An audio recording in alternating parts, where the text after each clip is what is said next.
What's going on? It's Maurio McCoy.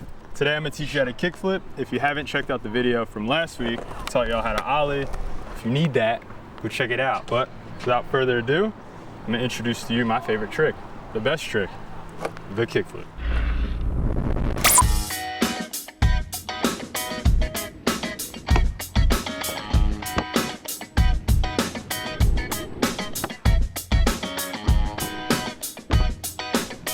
When did you learn to kickflip? So I was about 7 when I learned how to ollie.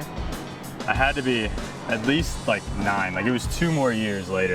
And I tried for those full 2 years. Like I just could not figure out like foot placement, flicking, like everything. And I also was like a little kid. I was probably like under 4 feet at this time. So like I didn't have much ability to get my board off the ground, which made it incredibly hard, but I did it. So for those little homies out there who are watching this who can't really get their board off the ground, trust me, it's possible, just keep trying. The way a kickflip looks, you think you're gonna have to flick to the side of your board, like literally like flick directly behind you or something. And I think that's like what I could not figure out. And like I said, I was so small that like my legs didn't necessarily like have enough length to flick straight off the corner. So I kind of just started slow. Like I started like maybe like right there, just wherever like the limit of, you know, my leg span, I guess you would call that, would go. So we'd just start there, and kind of eventually as I got older and like taller, I was able to flick right in the corner. So that is like that's the biggest thing. The flick is everything. Pop it's important, but it's secondary. All right, so where do you put your back foot? Back foot's right in the middle of the tail. It's where it stays. It really is the best contact point. Always about right there. Just a good clean snap every time. Board doesn't do too much, it just stays. When you do it, your foot's not right here on the edge. You're kind of, you're almost kind of 2 fingers again in, like at least a finger distance between you and the where's the weight? Is it on the ball of your foot? Is it on your toes? It's on the ball of my front foot. That's the weight. The same thing as the ollie. It's like, I kind of lean into it, like lean real far forward to kind of give myself that little extra momentum back to pop, and then flick that thing as hard as you can. There's no wrong flick. You flick, no amount of pressure flicking forward is bad. If you can flick hard as hard as you can. Flick like you're trying to break this thing. That is how you kickflip. You just put a lot of pressure on it, you pop down as hard as you can. It's that same kind of transfer of pressure. Like you want to make sure your flick, the amount of force going forward is the same amount of force going down, or else it's kind of going to do different things. So like the back end might be lower than the front, or the front might be way too low, which typically the front truck being lower than the back is never a bad thing with a kickflip. That's good style. So if you could achieve that, don't even mess with it, just leave it.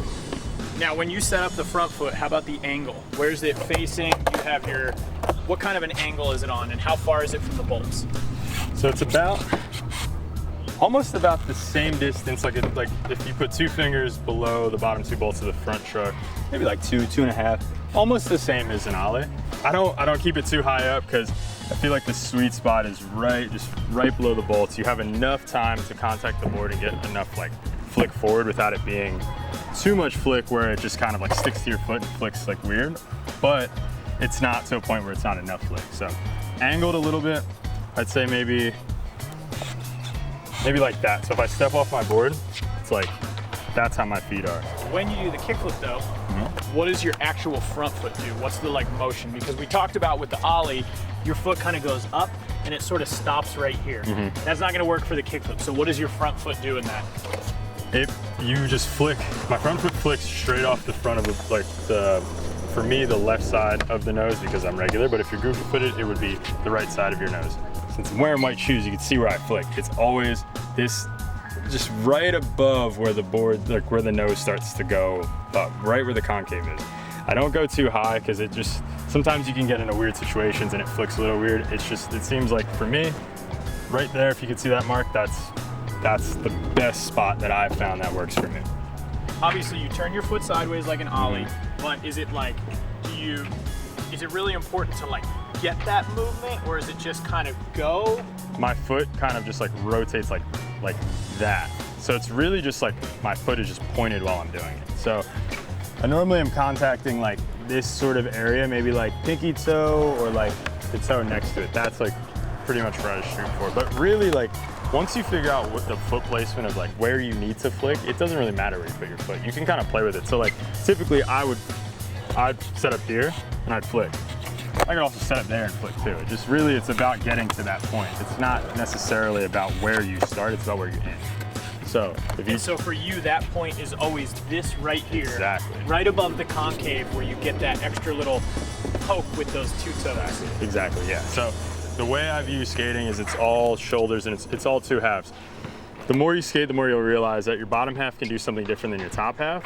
But when you're doing tricks that go straight, it's always important to let your top half stay solid. So if you could just not move your shoulders either forward or backward while you're popping it in the air, that's gonna give you the best center of gravity. And even if the trick doesn't necessarily happen, you're still gonna be solid on your feet because your shoulders are gonna predict everything that happens down on your feet, you know, your legs, all that. So a lot of times you're probably gonna wanna open your shoulders, like, because it's just a natural tendency. If you're going forward and you feel uncomfortable, you're gonna wanna turn your left shoulder forward if you're regular, your right shoulder back if you're goofy, because you wanna bail like this. But it's really important to try your best to just stay here. Just keep your front shoulder, whether it's your left or your right, keep it as straight and over your bolts as you can, because I mean, you might have that one lucky try where the board does flip and you land on it and you surprise yourself. And that is a huge key. It's really learning just where you can flick that's gonna work the best, and also how to stay like straight and structured and solid so that it doesn't all fall apart once you flick. Because it's super easy to let your shoulder follow your foot. Because if you think about it, your foot's flicking over here, but you're trying to keep your shoulder over here. So naturally, your whole body with momentum is gonna wanna do that. So if you can stop your momentum, you're halfway there to kickflip. Going back to popping from the middle of the tail, if you're popping from here and it's flat, all you have to do is just make contact and it's gonna flip. But if you do something weird where you pop this, like your board pops like that or like that because you popped off of either side of your tail, then it just makes it a little more difficult for your other foot. You always wanna try to do the trick in a certain way where one foot is complementing the other and helping the other. You don't want to make one thing hard for the other foot. You want to try to do things that are just going to set up the next situation in the trick to make it happen. So it's keeping that back foot in the middle so you get a nice clean pop and then flicking off the front. Absolutely. And that's it. And I mean, when you can do them well, they look great. And it's such a simple trick. A lot of people can do them, but very few can do them the way that they were intended to do.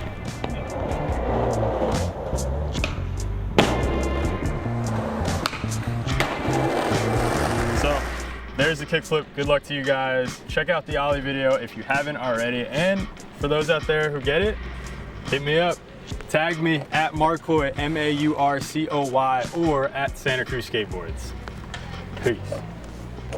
Thanks for checking out this video. Click subscribe to see all the squad, the SC squad, guys and girls, everybody on this channel. Click it right here or right there, or wherever Joey P puts it, wherever it's at.